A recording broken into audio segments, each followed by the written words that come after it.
أعوذ بالله من الشيطان الرجيم بسم الله الرحمن الرحيم عن عبد الله بن مسعود قال كنا نسلم على النبي صلى الله عليه وسلم وهو في الصلاة فيرد علينا فلما رجعنا عند النجاشي سلمنا عليه فلم يرد علينا فقلنا يا رسول الله صلى الله عليه وسلم كنا نسلم عليك في الصلاة فترد علينا فقال إن في الصلاة لو شغلا متفق علیہ۔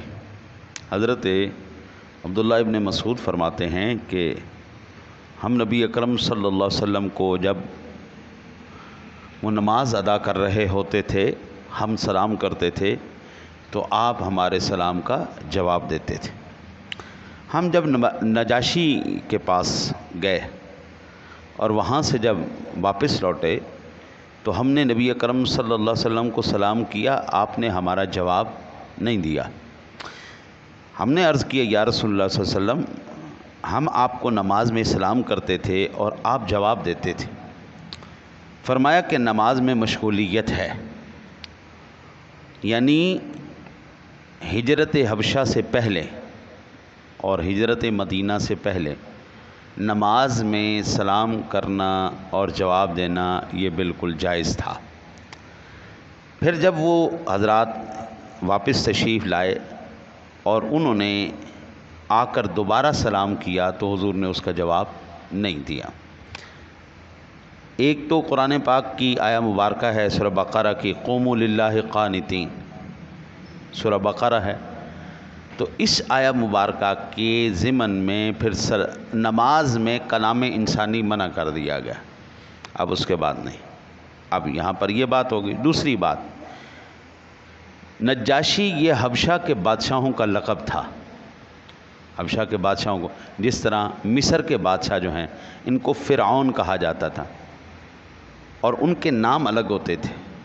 حبشہ کے جو جتنے بھی وہ فرما روا گزرے ہیں ان کو نجاشی کہا جاتا۔ یہ جن کے پاس صحابہ کرام علیہم رضوان گئے تھے اس کا نام اصحمہ تھا، الف صاد ح میم ہا، وہ اصحمہ تھا۔ یہ انتہائی رحم دل، انتہائی تھا عیسائی لیکن رحم دل تھا۔ صحابہ کرام علیہم رضوان وہاں پر گئے، انہوں نے تبلیغ کی تو پھر یہ نجاشی ایمان لے آئے تھے، مسلمان ہو گئے تھے۔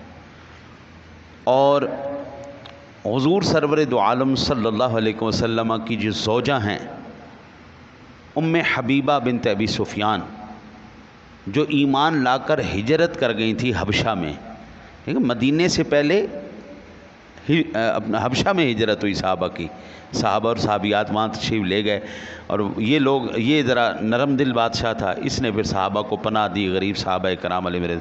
تو ام حبیبہ بنت سفیان کا نکاح بھی غائبانہ طور پر اسی نے حضور سرور دو عالم صلی اللہ علیہ وسلم سے پڑھایا تھا۔ ان بزرگ صحابہ کرام کو اصحاب الہجرتین کہا جاتا ہے، دو ہجرتیں کرنے والے۔ حضور جب مدینہ تشریف لائے نا تو پھر یہ وہاں سے ہجرت کر کے یہ حضرات بھی مدینہ تشریف لے آئے۔ اور یہ جو صحابہ کرام علیہ رضوان تھے اور یہ جو سارا حبشی کا واقعہ ہے، یہ بڑا خوبصورت انداز میں قرآن پاک نے اس کو بیان فرمایا ہے۔ فرمایا وَإِذَا سَمِعُوا مَا أُنزِلَ إِلَى الرَّسُولِ، اور جب سنتے ہیں وہ جو رسول کی طرف اترا۔ نجاشی کا انتقال سن 9 ہجری فتح مکہ سے پہلے، فتح مکہ سے پہلے حبشہ میں ہوا، اور جبریل امین نے وہاں سے جنازہ اٹھا کر حضور کے سامنے کر دیا۔ حضور نبی اکرم صلی اللہ علیہ وسلم نے پھر غائبانہ جنازہ، ہمارے لیے تو غائبانہ تھا کہ صحابہ نے تو نہیں دیکھا، لیکن حضور سرور دو عالم صلی اللہ علیہ وسلم کے سامنے ان کا جنازہ۔ اور اس کی جو سب سے بڑی شان کہہ لیں اصحمہ نجاشی بادشاہ کی، کہ ایک زمانے تک اس کی قبر سے اتنی روشنی نکلتی تھی رات کو کہ پورا جنگل ہی منور ہو جاتا تھا، اتنا زبردست انوار و تجلیات۔ صحابہ کرام کو اس نے پناہ دی، حضور پر ایمان لایا، زوجہ حضور سرور دو عالم صلی اللہ علیہ وسلم کا غائبانہ نکاح بھی اس نے پڑھایا۔ تو یہ عظمتیں، یہ شان اللہ نے عطا فرمائی۔ مرنے کے بعد قبر بھی جو ہے ہمارے یہاں پہ نا جی قریب ہے قبرستان میانی صاحب سمن آباد کے قریب، میں زیادہ تر وہاں رہا ہوں اس لیے ہمارے ایک عالم دین تھے، ہمارے استاد تھے، وہ جب فوت ہوئے تو 1 مہینے تک ان کی قبر کی مٹی سے بھی خوشبو آ رہی تھی۔ آج بھی جو ہے نا جی اللہ کے نیک بندے جب دفنائے جاتے ہیں تو بعض مرتبہ ان کی قبر اتنی گل و گلزار ہو جاتی ہے کہ باہر کے لوگ بھی جو ہے، اندر تو الحمدللہ حضور کے غلاموں کی قبر تو جنت کا باغ ہے سو ہے، لیکن کبھی کبھی وہ خوشبوئیں اللہ بار بھی نکال کے دکھا دیتا ہے، دیکھو جنہوں نے ساری زندگی میرے نبی کی غلامی کی ہے، آج ہم ان کو یہ اعزاز بھی عطا فرما رہے ہیں۔ تو اس طرح بھی اللہ تعالیٰ کرم فرماتا ہے۔ اور نماز میں جو حضور نبی اکرم صلی اللہ علیہ وسلم نے جواب نہیں دیا تو کیا تھا جی؟ مناجات۔ فرمایا لشغلاً، یہ نماز کی مصروفیت کی وجہ سے مناجات، عبودیت استغراق سے اب گھیر دی گئی ہے، اس میں نہ کلام ہے نہ سلام۔ ہمارے فقہا فرماتے ہیں کہ اگر کوئی نمازی نماز پڑھ رہا ہے نا جی، تو نماز کے دوران وہ اشارے سے بھی سلام نہ کرے، جواب نہیں دینا، ٹھیک ہے؟